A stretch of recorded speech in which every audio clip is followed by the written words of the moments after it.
Now, when you talk about sobering up, I think you mentioned that at one point you drank so much Hennessy that your body started to reject alcohol. Yep, my liver started rejecting alcohol. Aha. And okay. I was drinking so much that the dentist asked me if I smoked cigarettes, and I told her no. And they were like, well, the back of your mouth is brown. I drank so much Hennessy that the dyes, a lot of people don't know, most alcohol is clear, no matter whether it's what you think is brown or not. It's all clear. It's all alcohol, like clear like rubbing alcohol, and then they dye it. So the dyes from Hennessy had stayed in the back of my mouth, and I was looking at Vibe, the year end of Vibe magazine, and they were like, you know, David Banner's Mr. Hennessy. And then I turned around and asked my friends, I said, do I drink that much? And then we went and looked at like a whole bunch of pictures of me performing, and in all those pictures, I had a bottle of Hennessy. And I was like, yeah, I got a problem. It used to be so bad that I couldn't sleep. I couldn't sleep without alcohol.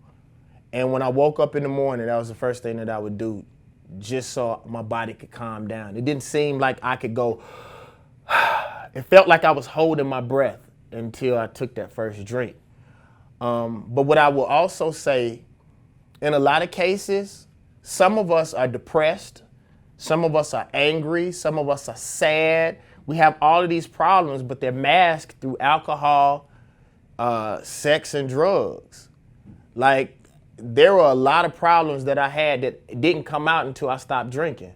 And I was like, well, why didn't I ever notice? I was like, because I was always fucking drunk. So I would drink my way through it, or I would fight my way through it, or I would kick my way through it, or shoot my way through it. And I want to say this to everybody that's watching this. I'm not telling you not to do anything. You do whatever the fuck you want to do. But when you become drunk, high, or angry, that is an excuse to become carnal and not think anymore. You must stay engaged with your mind. I don't care if you beat somebody's ass. I don't care if you jump off a building. Be intact with your mind when you decide to do it. What I found out is all those things for me were excuses to not deal with the things that I was afraid of or the problems in my life. And we keep getting drunk and masking the problem instead of dealing with the problem, then it's gone forever. What we should do is attack the problem, make the problem go away, then celebrate. Because I think I heard Jay say this one time, like, you're supposed to drink to celebrate some shit.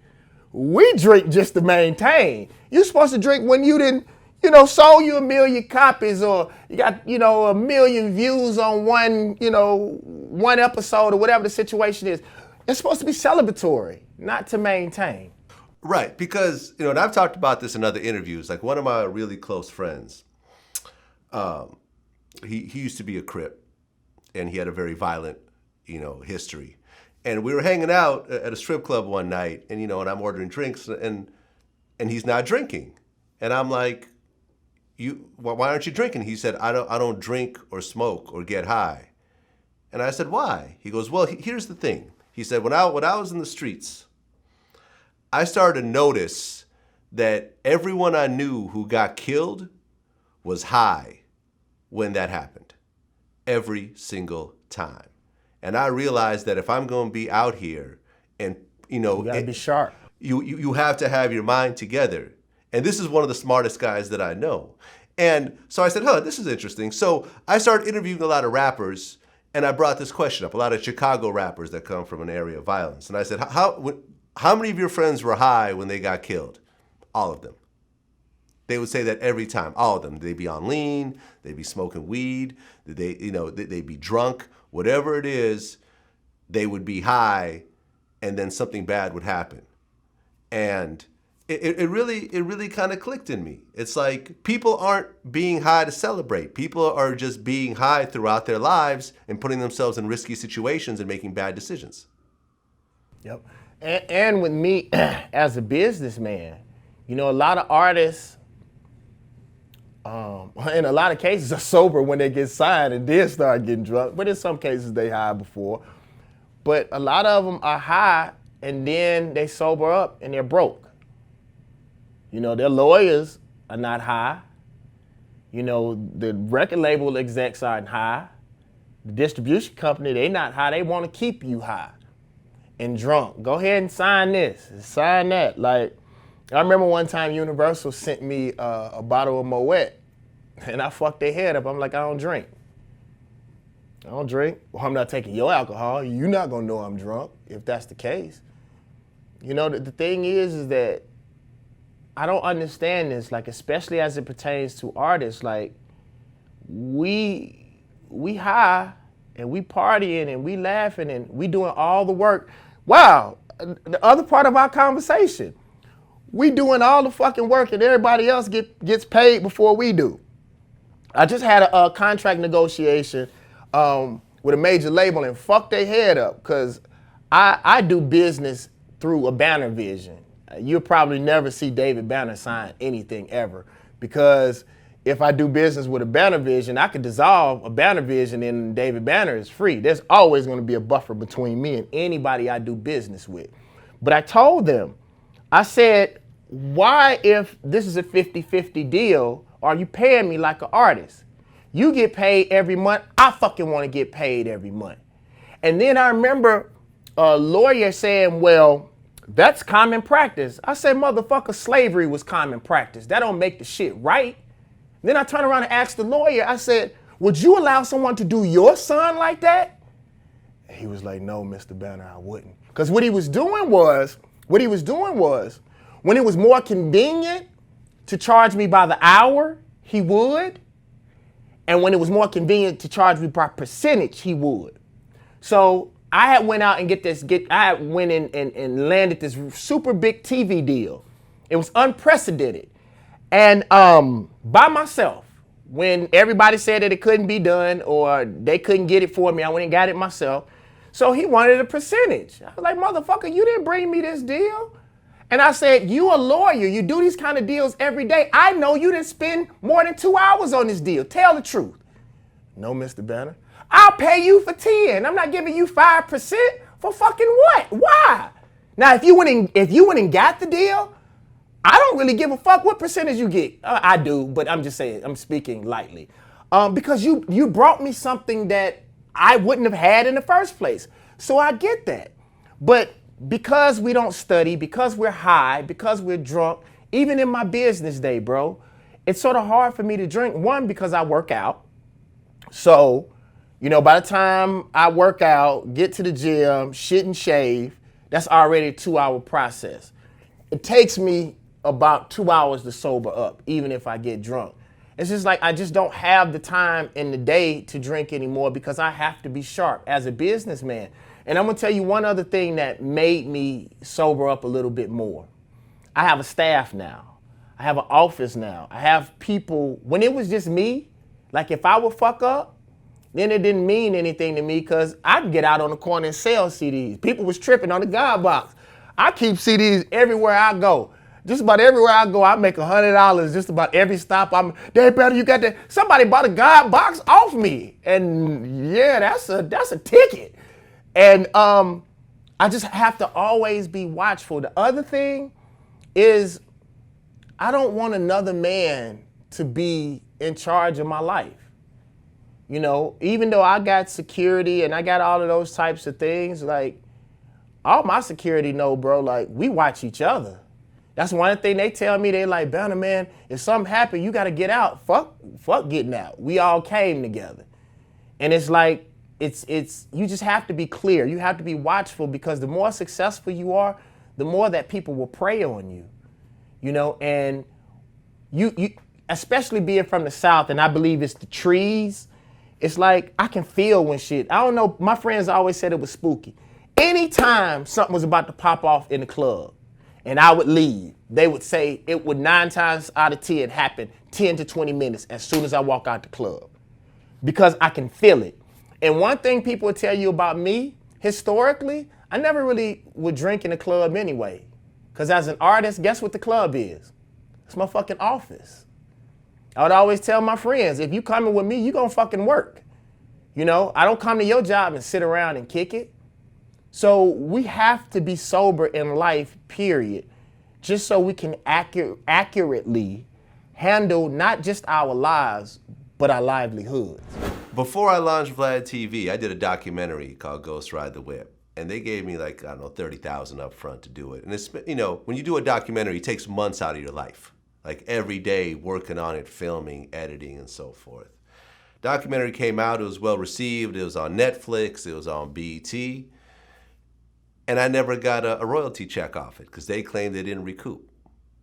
And then I came out with another project and it was on Showtime. Once again, they didn't recoup. I never saw any royalty. And I said, okay, fuck all these upfront checks. I'm gonna launch my own platform and I'm gonna own my own content. And it's not gonna make a lot of money at first. It's gonna make a few pennies a day, maybe a couple dollars a day and so forth, but it's gonna keep building up and so forth. And 10 years later, now I'm sitting on 10,000 pieces of content and all those pieces are making money and I don't have to get any upfront checks from anybody. Because recently we talked to Netflix and they told me what their deals were, and you get a check and you get like a 10% fee on top of that, but then Netflix will own your shit forever and own all the digital rights. And I'm like, well, what's the point of that? I don't see it. I don't need these types of upfront checks. I just don't need it. I'd rather take 1/100th of that check and own it forever and be able to put it back out and be able to remonetize it and so forth. But when I talk to movie people about it, they don't want to hear it. They're like, well, if I don't get this much money up front, I'm not going to do it. I'm like, well, you're not going to do it then. And it's funny too, because when I speak, I'm usually always speaking from a black person's perspective. One of the other things is too, you know, people ask me, well, David Banner, why isn't this happening more? Why isn't that happening more? I said, because I want to own everything. Like, people are surprised, like, dude, whenever you see a billboard, I paid for it. Whenever you see a CD, I paid for it. But the difference is, what people also don't understand is people want all these astronomical numbers, but if you getting over 60, 70% of all the proceeds as it pertains to what you make, bro, if you can average 20, 30,000 people every time you do anything, whether it's a movie, whether it's a t-shirt. I'll give you a quick example. My hoodies go for $75, right? Let's say right now, let's do the math. If 100, let's say 50,000 people, just 50,000 people bought my hoodie, right? $75. Whoa! That's a lot of fucking money. Right. That is a whole, and I'm gonna let y'all do the math because everybody wants stuff for free. Do the math on that, bro. See, the thing, Vlad, is I think because people are so vested in commercialism and we want what we see or what we think other people have, but a lot of those people need those numbers to even survive. Like, whereas people get pennies, like 1 or 2 pennies, you know, when you own your own content, you get, if not all of it, really close to it. So you're able to not only provide the vision, like as a black man, I want to change the way that people stereotype my people. But if I go to someone else and I try to break the mold, well, they're providing the money, then they control the content or how hard that content is being pushed. I give you an example. I'm pushing the God Box for a year. I already have it budgeted. So how, whereas most labels push your stuff for 2 weeks and your whole life and your whole career is over, I'm pushing my shit as long as I fucking want to. And yes, like you said, it's harder in the beginning, but Vlad, tell these people, it don't take but one amazing thing to happen in your life. One of my friends shot a movie with Ice Cube and Cat Williams. He told me something. He said, Banner, all you need is one successful movie that you have 3 to 4 credits on, whether you were the writer the producer, or you acted. All you need is 3 major credits that you're getting paid for, bro. That one movie can sustain you for the rest of your life. Yep. You know, if I wouldn't have invested back into rap, because one thing people don't understand, bro, I spent over 6 figures on me and Ninth Wonder project. I spent over 6 figures on the God Box project. This wasn't somebody who hypothetically talked about making music better. I invested in rap music in a time when people thought that that wasn't a good investment, and what people would say is space age music. And people are going like, bro, these damn boxes right here, I can't keep these bitches in here, bro. It's like, if you give people, whether it's 10,000 or 1 million people, several options, like you give people several options and several things to come to your channel to look at, bro, and you continue to maintain that, bro, you can not only feed you, but you can change your whole community. Bro, I've dealt with 20 black businesses on this God Box project and spent major money. You know, whether it's the design of the CD, whether it's the artwork of the CD, most of the stuff, I'll say about 60% of everything that had to do with the God Box, you know, was furnished by a black business. I did all of the money and all of the transactions through a black bank. Like, it's not only about me as a businessman, because when I go and speak, Vlad, one of the things that hurts me the most, I ask the children, I'll be like, yo, how many of you all want to be millionaires? And everybody raise their hand, ooh, ooh, ooh, ooh, ooh, me. And I ask most of them why, guess what they say? I want to take care of my family. I want to take care of my kids. You know, I want to take care of my girlfriend, my. Usually, there may be 1 or 2 that say, I want to do something for my community. I want to do something for other people. I want to provide jobs. One of the greatest things that I like about Urbana Vision and me, I cut checks. If you do a beat for me, I cut you a check. You ain't got to go to New York. You ain't got to go to LA.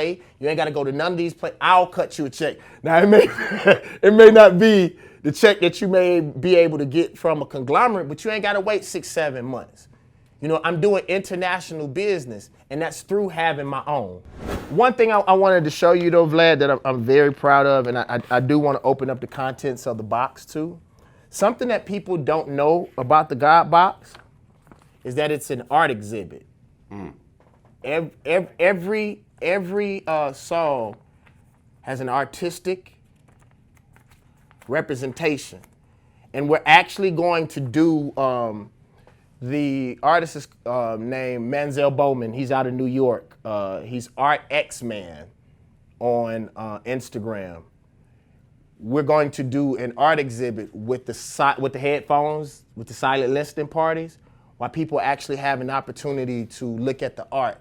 Like, one of the things that I want to do with the God Box is I want to affect more than just music. Because one thing I noticed through doing this box, and I want to open up the contents of the box, because this is probably the greatest thing that I've ever done in my career, Vlad, was this God box. And it's because I realized one of the reasons that people may not support conscious music is because they don't know what the fuck you're talking about. You feel what I'm saying? So what I did was Hidden Colors 3 is in there. Black Friday. Black Friday is literally, you know, about financing and financing your own business. And the thing that people are going the craziest about is I created our generation, our own liberation flag. T-shirts, you know, stickers, not just an album, 2 mixtapes. You know, before the God Box mixtape. And the reason why this means so much to me is because this was the type of stuff that I wanted to do on a major label.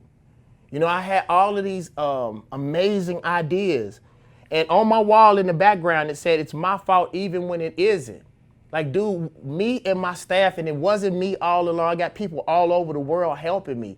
We literally traveled and went to places so we can have quality. We can give our people quality products. Because in a lot of cases, because of systemic racism, people have tagged black people with being low quality.